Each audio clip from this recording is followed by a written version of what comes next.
사군자라는 말을 들어봤을 겁니다. 매화, 난초, 국화, 대나무 이 네 가지의 식물을 일컫는 말입니다. 그것은 고결함을 상징하는 것으로 봐서 옛날에 선비들이 덕과 학식을 갖춘 인품에 비유되곤 했습니다.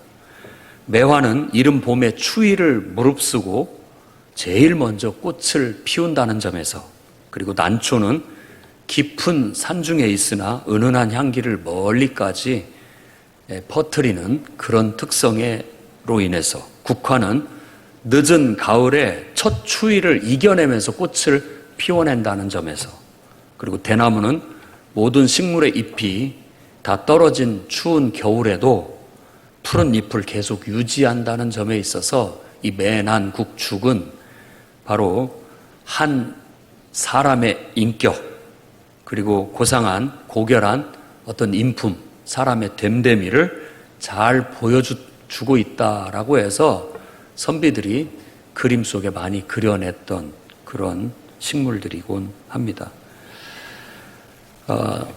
이건 동양적인 것이고, 성경에서는 종려나무, 백향목 이런 나무들이 하나님을 섬기는 신앙의 인격자들을, 의인들을 잘 묘사해 주고 있습니다.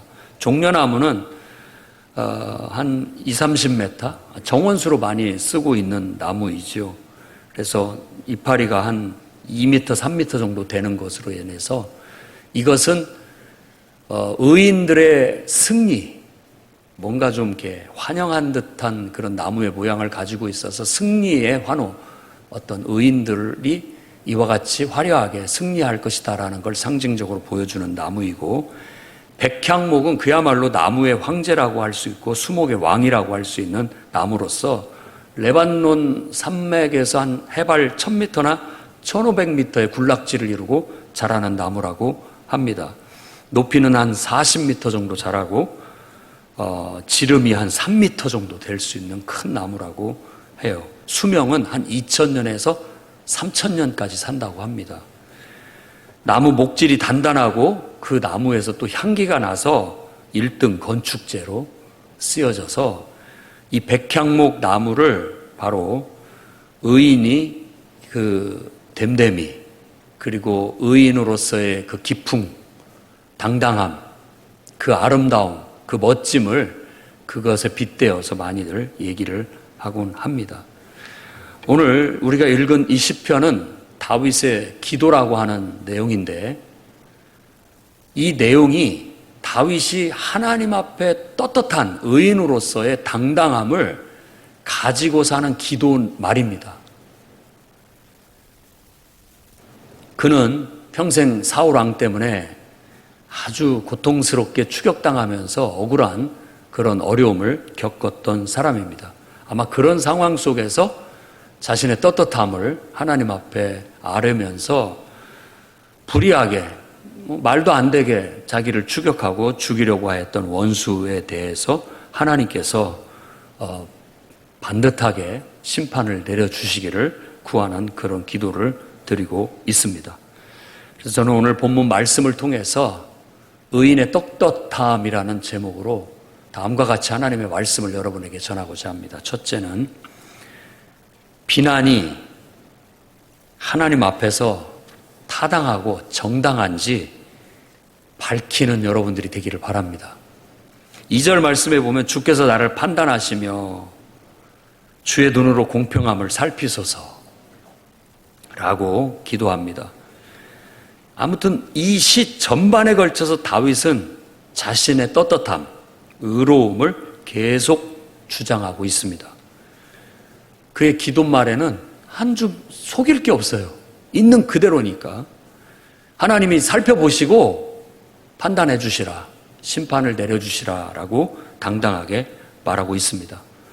자신을 비난하고 공격하는 자들, 악의적으로 자신의 목숨을 노리고 있는 그런 사람들이 자신을 죽이려고 하고 넘어뜨리려고 하는 것에 대해서 하나님의 보호를 구하는 기도를 드립니다. 그런 비난이 하나님 앞에서 기도해 봤는데 정말 나는 떳떳하다. 아무것도 내가 그런 비난과 공격을 받아야 할 이유가 없다라고 하나님 앞에서 자기 자신을 돌아보고 당당하게 떳떳하게 말하고 있는 것을 알 수가 있습니다.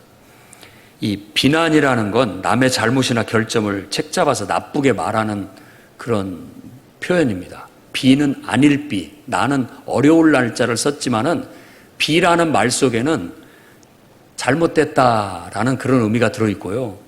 난이라는 어려울 난자 속에는 그 의미가 뭔가 이게 꺼려진다라는 그런 의미가 들어있습니다. 이 난자 자체가 진흙구덩이에 사람이 서서 새를 잡는 그런 형상을 글자로 만든 글자입니다. 막 진흙벌에서 날아가는 새를 잡는 것이 얼마나 어렵겠습니까? 그 어려움이라는 것 때문에 그 어려움은 누구나 다 꺼려하는 일이다라고 해서 꺼린다라는 의미로 그게 해석이 됩니다. 그래서 비난은 뭔가 잘못된 것 그리고 또 꺼려지는 것에 대한 표현입니다.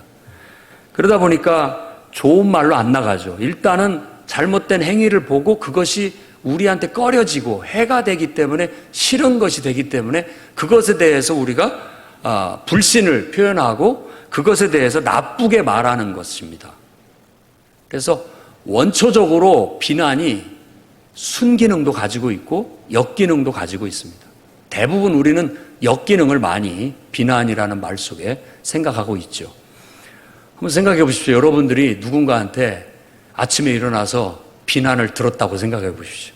기분 좋을 사람은 정말 아무도 없을 겁니다. 기분이 나빠요. 왜냐하면 인격적으로 모독을 당하던 것 같고 무시당하는 것 같고 또한 나에 대해서 아주 악의적으로 나쁘게 나쁜 말로 표현을 하니까 기분이 확 나빠지는 거죠. 그것 자체가 어떤 행위나 내 잘못된 행동을 세분화시켜서 꼭 집어서 얘기하는 것이 아니라 대부분 사람들은 그만큼 성숙되지가 못했어요. 그러다 보니까 덮어놓고 얘기를 하는 거예요. 예를 들어 여러분 팔에 상처가 나서 골맞다고 생각해 보십시오.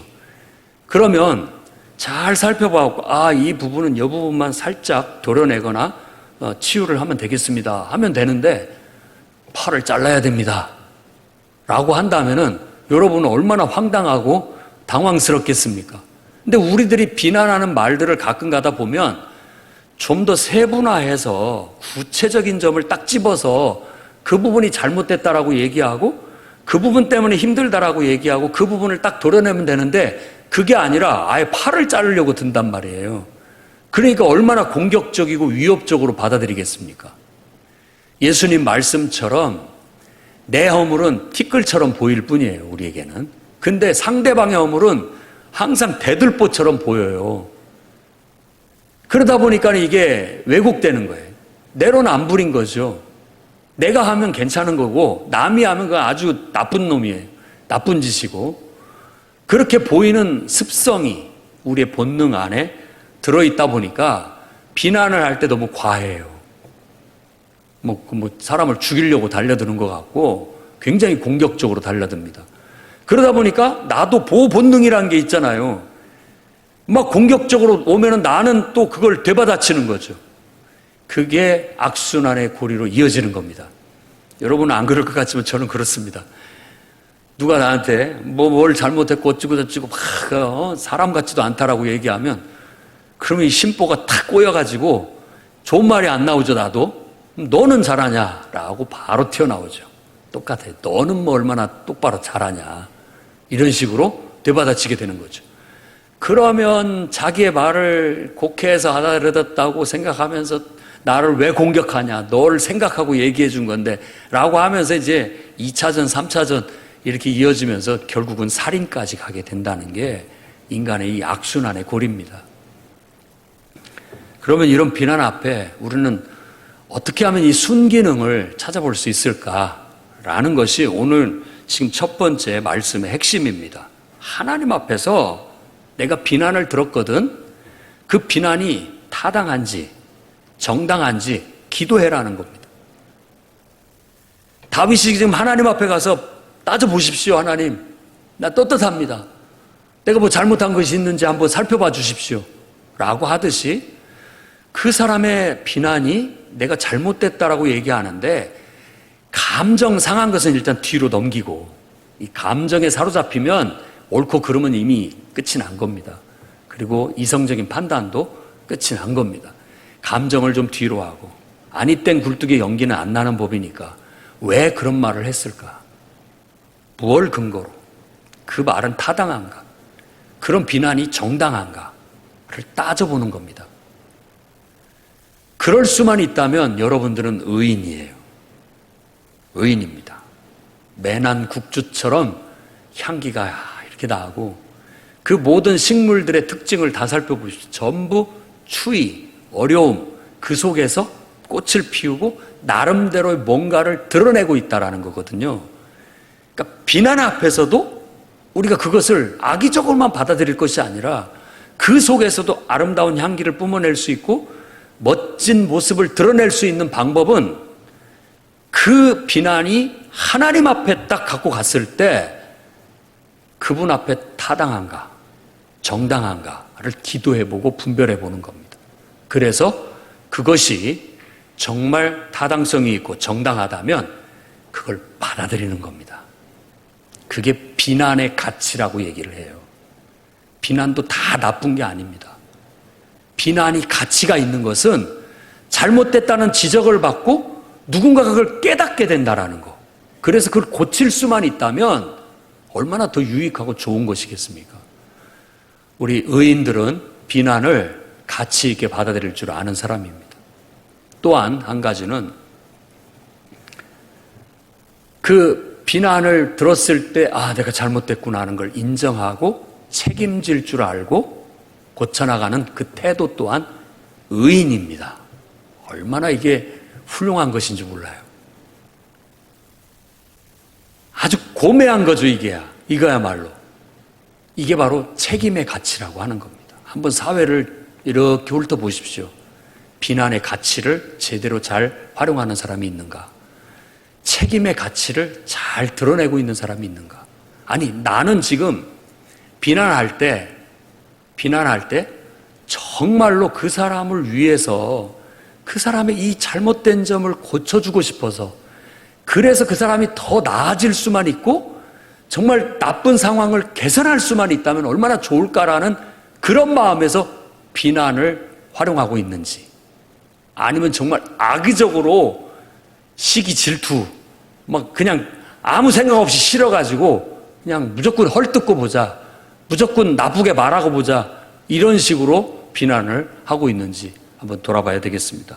비난하는 사람이나 비난받는 사람이나 비난의 가치를 알고 책임질 줄 아는 책임의 가치를 알고 나아간다면 우리는 비난이 오히려 우리에게 큰 성장과 발전을 가져다주는 좋은 순기능을 활용할 줄 아는 의인이 될 수 있다는 겁니다. 비난이라는 것은 비난하는 사람의 판단이 있습니다. 그 판단이 타당한지 아닌지는 따져볼 일이에요. 어디선가 누군가 살짝 흘려 들은 말 가지고 그걸 확대 비화시켜가지고 그걸 갖고 막 있는 대로 막 비난하고 이렇게 쏟아놓고 봤는데 나중에 그 말이 빈말이었거나 왜곡되게 들려왔던 거라면 그 말을 어떻게 다 주워 담겠습니까? 그렇기 때문에 신중하게 비난을 해야 됩니다. 의인들은. 그럼으로써 비난의 가치가 나타날 수 있도록 해야 됩니다. 정말 타당성이 있는가 알아보고 연구하고 정당성이 있는가 따져본 다음에 여러분 입에 조심스럽게 비난할 수 있기를 바랍니다. 또한 비난을 받아들일 때도 다 받아들일 일이 아닙니다. 정말 저 말이 똑바로 알고 나를 정확히 분석하고 한 얘기인가, 정당성과 타당성을 하나님 앞에 살펴봐서 그게 정말로 타당성이 있다면 감사함을 표하고 그 부분에 있어 책임감 있게 해결해 나가는 태도를 갖는다면 책임의 가치를 발휘할 수 있게 될 겁니다. 저는 오늘 다윗 왕이 보여준 것처럼 비난이 하나님 앞에 타당하고 정당한지 앞에 기도하면서 여러분들이 그 비난을 여러분들의 삶의 순기능으로 유익하게 활용할 줄 아는 성도들이 되시기를 바랍니다. 그러면 여러분들도 매낭국주처럼 백향목처럼 당당하고 떳떳한 그런 성도들이 될 겁니다. 두 번째로는 나의 걸음이 주의 길로 가고 있는지를 밝히시기 바랍니다. 그래야 떳떳합니다. 4절 5절 말씀에 사람의 행사로 논하면, 내가 한 행동으로 말하자면 이런 뜻입니다. 나의 걸음이 주의 길을 굳게 지키고 실족하지 않았다라고 마치는데, 다윗은 하나님 입술의 말씀을 따라 스스로 삼가며 살았다 라고 당당하고 떳떳하게 얘기합니다. 나의 행동, 하나님의 말씀에 입각해서 한 점 흐트러짐 없이 삼가했다. 이 삼가라는 말은 이런 뜻입니다. 막 정말로 하고 싶어요. 그런데 하나님 말씀에 하지 마라 했으면 안 했다라는 뜻입니다.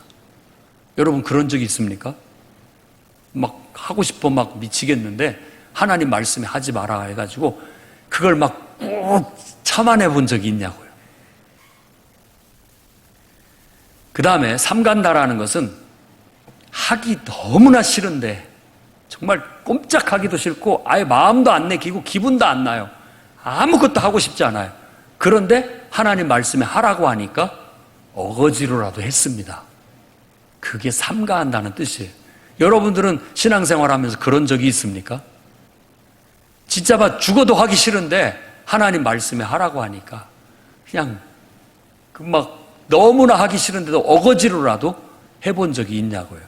그게 하나님 말씀을 따라 삼가한다는 뜻입니다.